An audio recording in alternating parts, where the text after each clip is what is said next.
The Sunday Telegraph, if HS2 goes ahead, taxpayers will suffer a £40 billion loss, John. Yeah, that's a huge number, isn't it? I mean, this actually comes from Lord Berkeley, who is the deputy chair of the committee to review the HS2 project.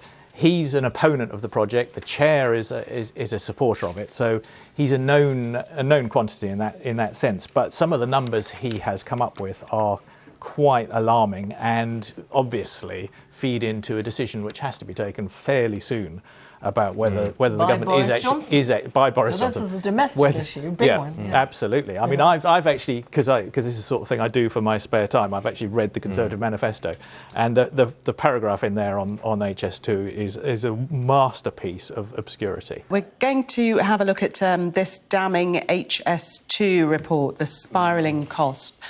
Yes, this is by Lord Berkeley, who was the deputy chairman of a review that was actually appointed by Boris Johnson to look at the costs of HS2.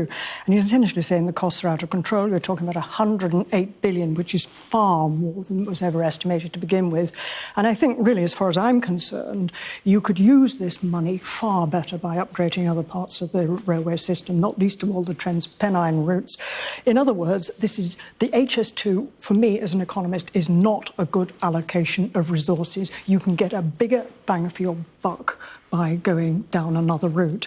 So I'd be very interested to see where this goes now, because the reporter said that it would be highly unlikely that Parliament would have ever given the go-ahead for this if they'd known the real costs. But what about all the money that's already been spent? But you see, do you not reach a point where you've spent so much already that you have to continue? No, that is not good economics, if I may say so. Bygones are bygones. If you make a bad investment, you have to move on. You don't just justify future bad investments by your past bad investments, and this would be a future bad investment. About the last story, that it was a bad situation, but we are where we are.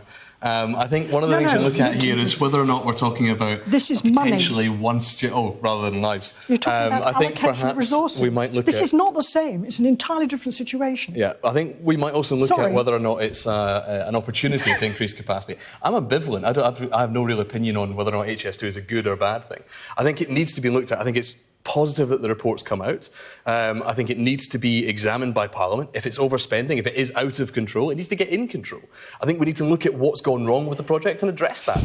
The railways are strained for capacity. We need to increase rail capacity.